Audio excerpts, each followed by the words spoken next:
Assalamualaikum warahmatullahi wabarakatuh. Perkenalkan nama saya Ulfa dengan NIM 226500666 dari kelas B. Di video kali ini saya akan mereview materi kedua dari em, tugas keamanan komputer, yaitu tentang protokol pengamanan jaringan komputer. Langsung saja. Oke, konsep dasar dari keamanan jaringan komputer. Tidak ada jaringan yang anti sadap atau tidak ada jaringan komputer yang benar-benar aman. Yang dimana keamanan jaringan komputer adalah proses untuk mencegah dan mengidentifikasi penggunaan yang tidak sah dari jaringan komputer. Tujuan dari keamanan jaringan komputer ini adalah untuk mengantisipasi resiko jaringan komputer berupa bentuk ancaman fisik maupun logik, baik langsung atau tidak langsung yang mengganggu aktivitas yang sedang berlangsung dalam jaringan komputer. Elemen utama pembentuk keamanan jaringan. Satu, ada tembok pengamanan baik secara fisik maupun maya yang ditetapkan di antara piranti layar penggunaan jaringan dan bisa saja digunakan serta oleh orang-orang yang akan berbuat jahat. Kedua, ada rencana pengamanan yang akan diimplementasikan bersama dengan user lainnya untuk menjaga agar sistem tidak bisa ditembus dari luar. Bentuk ancaman keamanan jaringan komputer. Mulai dari fisik yang dimana contohnya yaitu pencurian hardware komputer atau perangkat jaringan. Kedua ada kerusakan pada komputer dan perangkat komunikasi jaringan. Ketiga ada wiretapping, dan keempat bencana alam. Terus logik yang pertama ada kerusakan pada sistem operasi atau aplikasi, kedua virus, dan ketiga ada sniffing. Terus beberapa bentuk ancaman jaringan komputer itu yang pertama ada sniffer, peralatan yang dapat memonitor proses yang sedang berlangsung. Ada spoofing, kedua spoofing, penggunaan komputer untuk meniru dengan cara menimpa identitas atau alamat IP. Ketiga ada remote attack, segala bentuk serangan terhadap suatu mesin di mana penyerangan tidak memiliki kendali terhadap mesin tersebut karena dilakukan dari jarak jauh di luar sistem jaringan atau media transfer. Keempat ada hole, kondisi dari software atau hardware yang bisa diakses oleh pemakai yang tidak memiliki otoritas atau meningkatnya tingkat pengaksesan tanpa melalui proses otoritas. Kelima, ada breaking, perilaku menjadikan sistem pengamanan telepon melemah. Keenam, ada hacker, orang yang secara diam-diam mempelajari sistem yang biasanya sukar dimengerti untuk kemudian mengelolanya dan men-share hardware yang dilakukannya. Terus hacker tidak merusak sistem. Terus ada cracker, orang yang secara diam-diam mempelajari sistem dengan maksud jahat.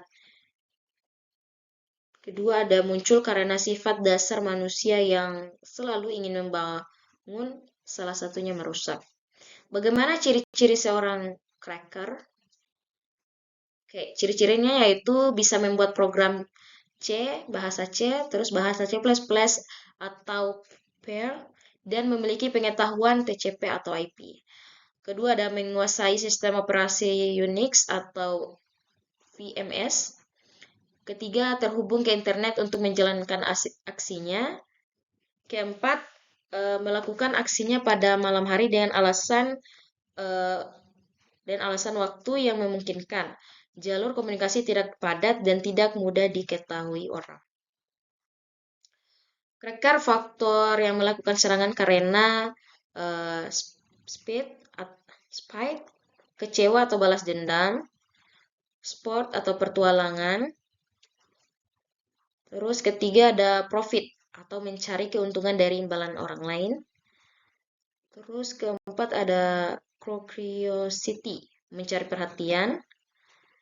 Dan kelima ada politik atau alasan politik. Terus ada kelemahan manusia. Ada faktor penyebab resiko keamanan jaringan komputer, yaitu ada kelemahan manusia, human error. Terus kedua ada kelemahan perangkat keras komputer, ketiga kelemahan sistem operasi jaringan, dan keempat kelemahan sistem jaringan komunikasi. Metode penyerangan keamanan jaringan komputer ini ada eavesdropping atau mendapatkan duplikasi peran tanpa izin, masquerading, mengirim atau menerima pesan menggunakan identitas lain tanpa izin. Ketiga ada message tampering, mencegat atau menangkap pesan dan mengubah isinya sebelum dilanjutkan ke penerima sebenarnya. Keempat ada replay, menyimpan pesan yang ditangkap untuk pemakaian berikutnya. Kelima ada denial of service, membanjiri saluran atau sesumber lain dengan untuk bertujuan menggagalkan pengaksesan pemakaian lain. Kategori serangan keamanan jaringan komputer. Satu ada interruption atau suatu sistem diserang sehingga menjadi tidak tersedia atau tidak dapat dipakai oleh yang berwenang. Contoh, perusahaan yang modifikasi terhadap piranti keras atau saluran jaringan. Kedua ada interception. User yang tidak berhak atau unauthorized mendapatkan akses file, contohnya penyadapan terhadap data dalam suatu jaringan. Serangan-serangan keamanan jaringan komputer. Ketiga itu ada modification, user yang tidak berhak tidak hanya mendapatkan akses tetapi juga dapat mengubahnya. Contoh, perubahan nilai pada file data, modifikasi program sehingga berjalan dengan tidak semestinya, dan modifikasi pesan yang sedang ditransmisikan dalam jaringan. Keempat ada fabrication, user yang tidak berwenang menyisipkan objek palsu ke dalam sistem. Contohnya, pengiriman pesan palsu kepada orang lain. Pengendalian 1. Membatasi akses ke jaringan. 1. Membuat tingkat akses, melakukan pembatasan-pembatasan sehingga memperkecil peluang penembusan oleh pemakaian yang tak diotorisasi. Misalnya, ada pembatasan login, kedua pembatasan jumlah usia login, ketiga tingkat akses yang diizinkan atau read, write, dan execute. Terus ada mekanisme kendali akses yang melakukan user authentication atau autentikasi pemakai, yaitu masalah identifikasi pemakaian ketika login. Kedua, ada metode autentikasi didasarkan pada 3 cara. 1. Sesuatu yang dilakukan pemakai, misalnya password, kombinasi kunci, nama kecil ibu mertua, dan sebagainya. Kedua, ada sesuatu yang dimiliki pemakai, misalnya budget, kartu identitas. Terus ketiga ada sesuatu mengenai ciri pemakai, misalnya sidik jari, sidik suara, dan tangan. Ketiga ada waspada rekayasa sosial, mengaku sebagai eksekutif yang tidak berhasil mengakses dengan menghubungi administrator via telepon atau fax.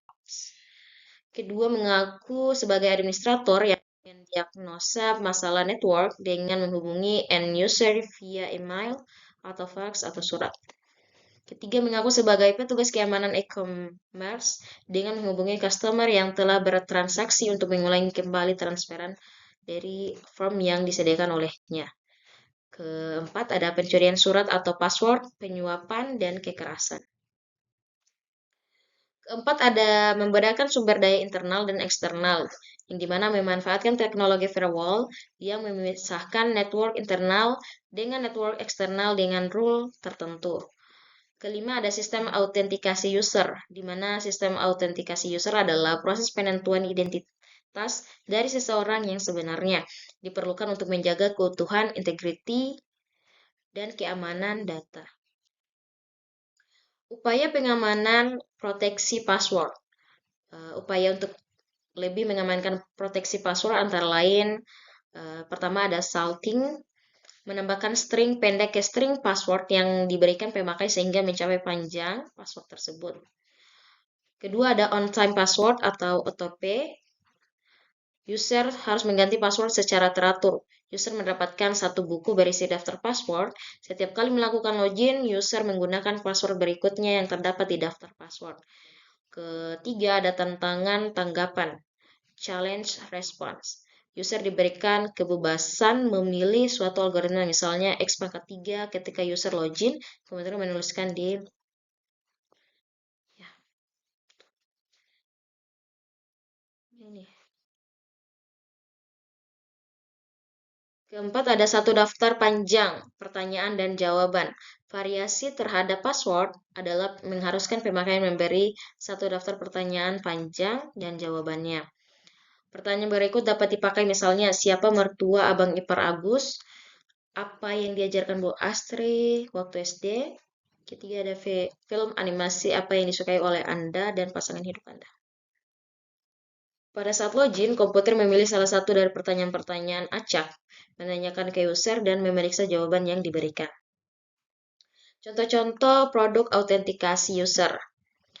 Yang pertama ada Secret Ace atau Access Control Encryption. Kedua, SK Bellcore. Ketiga, ada Password Authentication Protocol. Keempat, ada Challenge Handshake Authentication Protocol. Kelima, ada Remote Authentication Dial-in User Service. Dan keenam, ada Terminal Access Control System. Ada pengendalian kedua, melindungi aset organisasi. Ada dua cara dalam melindungi aset organisasi dalam jaringan komputer, yaitu secara administratif atau fisik dengan membuat rencana kemungkinan terhadap bencana, program penyaringan calon pegawai sistem informasi, program pelatihan user, dan kebijakan akses network. Secara teknis dengan menerapkan firewall dan membentuk VPN. Konsep firewall. Di sini ada firewall adalah sistem atau sekelompok sistem yang menetapkan kebijakan kendali akses antara dua jaringan. Secara prinsip, firewall dapat dianggap sebagai sepasang mekanisme. Satu, memblok lalu lintas. Dua, mengizinkan lalu lintas jaringan. Firewall digunakan untuk melindungi jaringan Anda dari serangan jaringan pihak luar. Ini bisa dibaca saja. Istilah firewall keamanan jaringan komputer. Ada host atau suatu sistem komputer yang terhubung pada suatu network. Bastion host, sistem komputer yang harus memiliki tingkat sekuritas yang tinggi. Oke, bisa dibaca saja, teman-teman. Keuntungan dari firewall keamanan jaringan komputer ini fokus dari segala keputusan sekuritas karena merupakan satu titik tempat keluar masuknya internet pada suatu jaringan yang dapat menerapkan suatu kebijakan sekuritas. Tidak semua servis di internet aman digunakan, sehingga firewall berfungsi sebagai penjaga untuk mengawasi servis-servis mana yang dapat digunakan untuk menuju dan meninggalkan suatu network. Klasifikasi desain firewall. Ada paket filtering, terus bisa lihat gambarnya.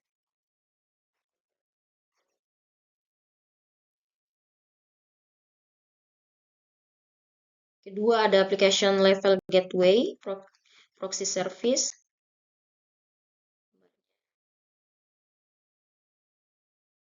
Ketiga, ada circuit level gateway.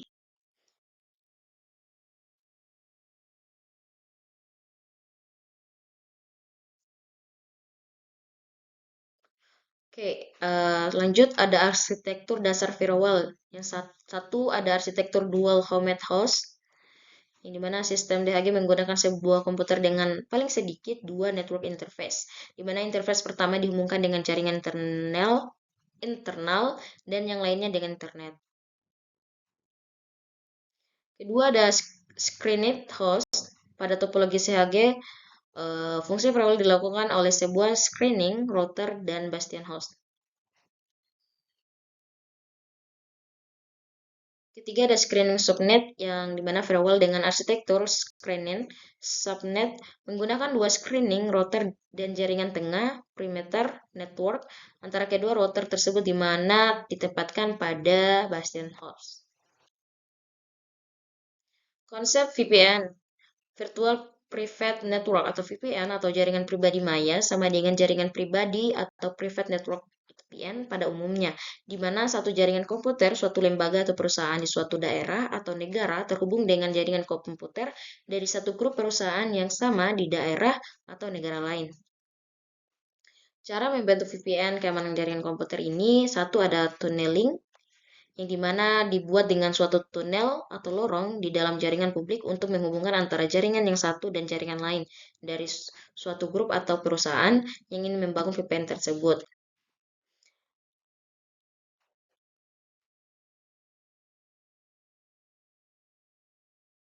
Kedua ada firewall, IP hiding atau mapping. Kemampuan ini mengakibatkan IP address dalam jaringan dipetakan atau ditranslasikan ke suatu IP address baru. Dengan demikian, IP address dalam jaringan tidak akan dikenali di internet.